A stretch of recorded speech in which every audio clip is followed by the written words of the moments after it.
You'll have to pardon me if I don't get up because I'm really comfortable. I am in the 2025 Kia Carnival. There's a lot new in this car. There's a lot that we loved already in this car, including these VIP seats. I'm going to show you a little more detail on that. But there's a lot new for 2025 that makes the Kia Carnival even more awesome than it already was. Come on, let me show you. So to get out of this car, I'm going to have to put away the footrest. There is a footrest that extends here, and so let's see, you can see that there we go. And I just push this button and it goes back in its place so I can get out and show you around the Kia Carnival. So what is it that we love about the Kia Carnival? Well, yes, it is a minivan, but it's not just any minivan. It's actually much more sculpted and larger with bigger proportions than we usually see in a minivan. Gone are those rounded corners and very hefty rear end. We have a lot of space in the rear end of this car, but it really looks more like an SUV. So think more along the lines of a Tahoe or an Escalade versus what we think of as a minivan. And that was really the goal of Kia in giving us a refreshed version of the 2025 Kia Carnival. So one of the things that you'll notice here, and I want to show you these headlights here, these amber daytime running lights, and then these stacked sort of ice cube headlights. The Kia EV9 is the design language that they are working with, not only on these lights here, also on this front grille. So this is what Kia calls its tiger nose grille. It is wide and it's designed to bring in a lot of air here. Then there's the lower air intake there. And this is something that we have seen on the Telluride. We've seen the same idea on the Telluride, which also you see on something called a Land Rover. And those ideas, the boxy proportions that have a really bossy feel to it, that's what we're seeing here in the Kia Carnival.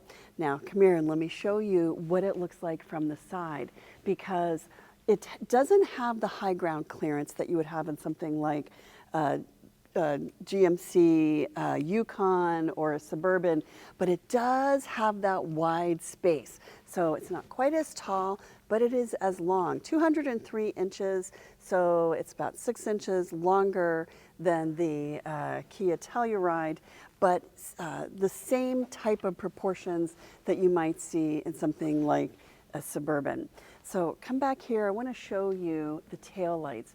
This is the SX Prestige line that we're looking at. Some of the trims will have those sort of stacked ice cube style tail lights that we saw in the headlights. This one has almost, I think, of more of like piano keys here, and then a light bar that extends across the rear, and the newish Kia logo there.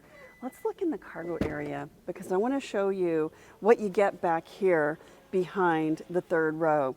True to the minivan, it has a very deep cargo well. That's because the seats will stow down here, and that's what we love about a minivan, is all this extra space where in something like a Suburban or a Yukon, you're going to have mechanical components underneath the car that prevent you from having all this space, but because it doesn't have that, it's not a four-wheel drive with all of those mechanics, then you get the benefit of having this space.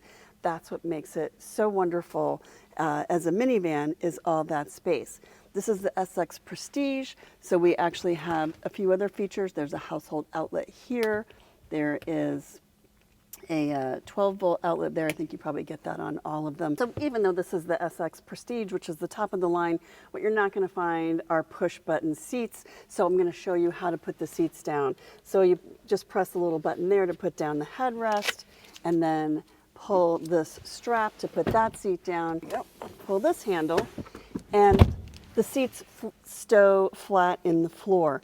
So this is a great feature if you need load space for cargo, for luggage, for hauling things, plywood, whatever it is. You do have that space, but the nice thing is you also have that deep cargo well.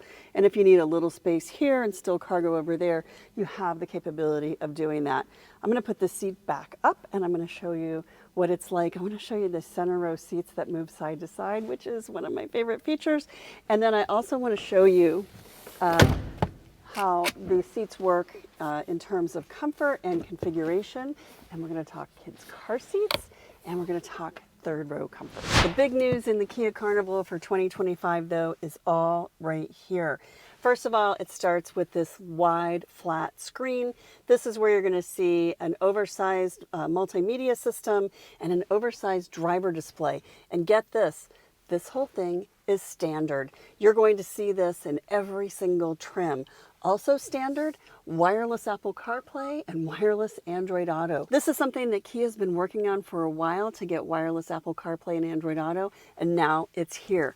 We also have a wireless phone charger and a second pad here where you can drop a second phone. So 2 phones will fit in here. There's the regular, and there is the wireless.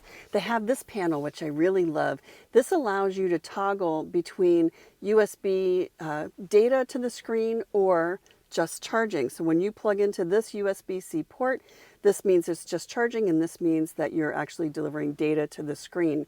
And then this shows you that the wireless phone charger is on. If you want that one, the 12-volt adapter, you just push that little door and it's right there. There is a dial gear selector here. If you have driven a Genesis, this is going to look really familiar. It's got textured metal, it's glass topped, it's got the parking brake here in the middle, or the park setting in the middle here, but you can turn it for reverse, neutral, or drive. I see some features here: auto hold, heated and vented seats, a few other features over here as well. This is something that's going to be fun to explore when they bring this out for test drives later this year. And then there's a really nice armrest here. Underneath, there's a little bit of storage. There's a little bit of storage here. Another great place to pop a phone if you need some place to pop a phone, and storage underneath the armrest. 2 other tech features that I'm really excited about is a digital rear view mirror. If you have a third row, you need a digital rear view mirror. When it's not working now because we're in a prototype in a studio, but when this is working, this will give you a reflective view here, or you press the tab and you get a digital rear view mirror, which means you get the image from a camera behind the car. It's really bright. It's much brighter at night than the reflective view, and it's wide. So you really get to see everything behind the car, which is nice. Another piece of technology in this car that I'm really excited about is a head-up display. So there's a box here. You'll see there's a box here. And when we're driving, we'll be able to see projected on the windshield key information like navigation and the speed that you're going, and signs, road signs that the system is able to read, like the speed limit or a stop sign. So a lot of great information right there in the driver's field of vision, which means you don't have to take your eyes off the road to see key information. But let's talk about the big story in here, and that is color. Notice this ambient light strip that spans the entire dashboard, and it actually plays out on the door panels as well. So you'll see that starlight, star map pattern there on the door, and that is the ambient light panels out on the door as well. And that blue color actually nicely accents the navy and cream interior. So notice the leather and soft touch materials here are navy, and on the door panels they're navy, but on the panels that you're touching, on the parts of the car that your body touches, so these panels here in front of your knees, the door panels, the seating, the armrest, is all this really beautiful cream color. Kia actually went out on a limb with this because a lot of people told them that minivan buyers don't want cream colored or light colored interiors. And I'm going to say, as a family car buyer with kids and a dog and carpools and sweaty athletes, I always had a light colored interior, and I was always grateful. I don't mind cleaning the interior. What I don't really want is a black interior that I can't tell is holding a saturated lollipop that I now have to clean off, not only of the upholstery, but also of my hands. I like a light colored interior. It also reflects the light beautifully. We have a dual sunroof. There's a standard size sunroof here and a larger sunroof panel over the second and third row. And the light interior plus the sunroof plus the dark surfaces where you want the dark surfaces plus the ambient lighting creates a really lovely environment. The center row seats in the SX Prestige model are not as configurable as some other center row seats because they are powered and they have these footrests, but they do some cool things. So first of all, they can move forward or back. So if you just lift this tab here, you can move it pretty far forward and you can move it pretty far back, so you can create leg room for your rear seat passengers. But you can also do this.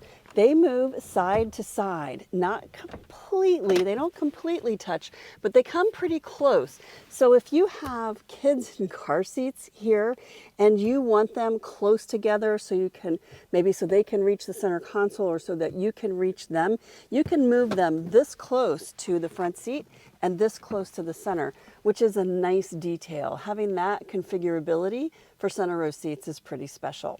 But I'm going to put them apart as far apart as they'll go. We will increase that don't touch me space, and I'm going to show you what it's like to get into the third row. You need to use the pass-through here between these seats to get into the third row because these seats do not slide and tilt forward the way they will in the other models. In addition to the very fancy seats back here, there are a lot of other really fancy things too. Now, remember, we're in the SX Prestige, which is the top of the line, and the price on this is pretty amazing, especially considering all the things that you get. So what do you get as a rear seat passenger? Well, let's start with air. There is air. There are 2 air vents here.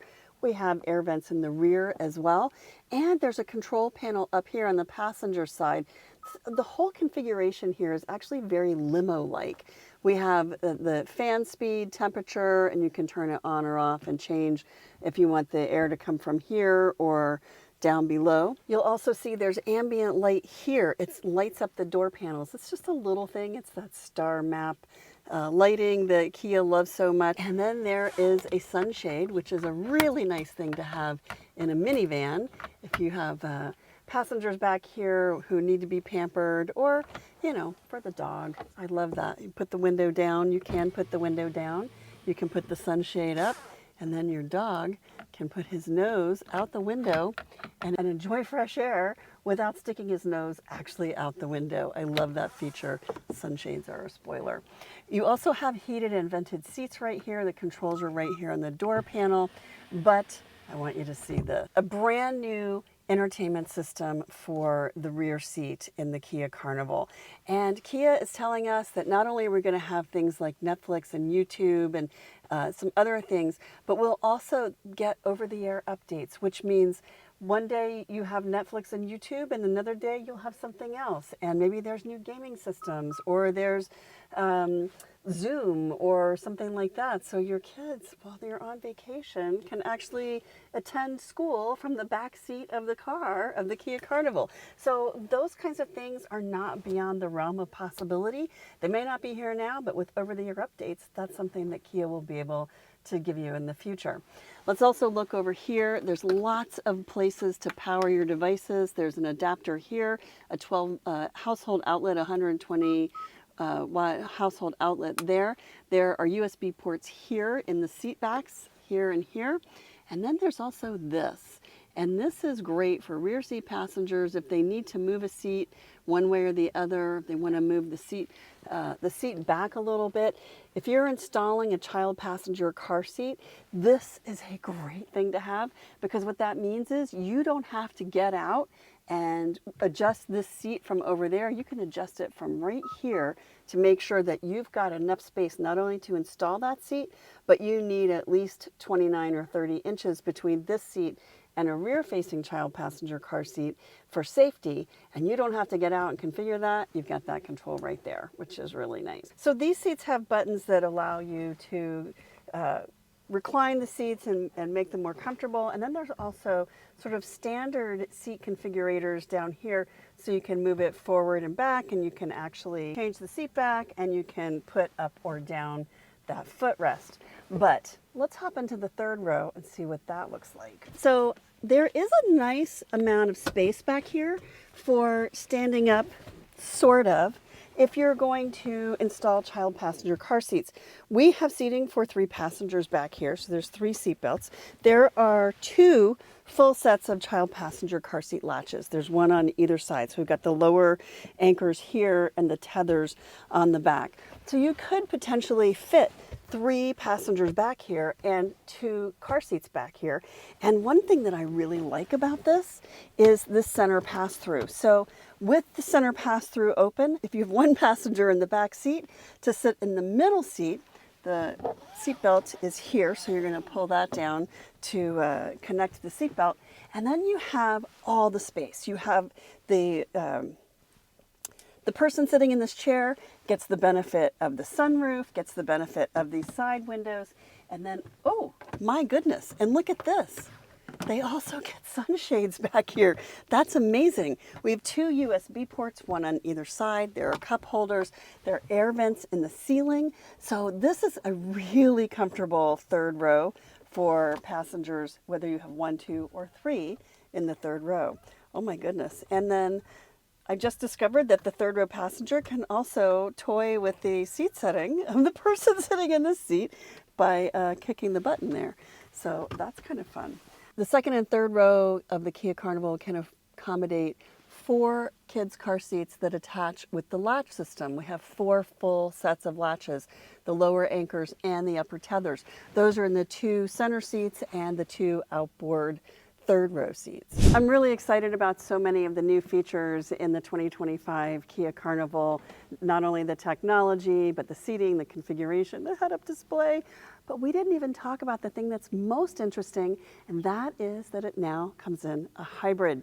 It's a 1.6 liter turbo with a 54 kilowatt battery that assists that turbo engine, and it generates 242 horsepower. So not a ton of horsepower, but plenty enough, and more torque than horsepower. So lots of torque to get you up to speed comfortably, even when the car is fully loaded with 7 or 8 butts in all those seats. EPA estimated fuel economy has not come out yet, but they're thinking maybe about 32 mpg, quite an improvement over the 21 mpg of the V6 engine that produces about 280 horsepower. So if you need the V6 with more power, you can get that. But if you want the hybrid and you want hybrid fuel economy, well, that can be yours too in the 2025 Kia Carnival.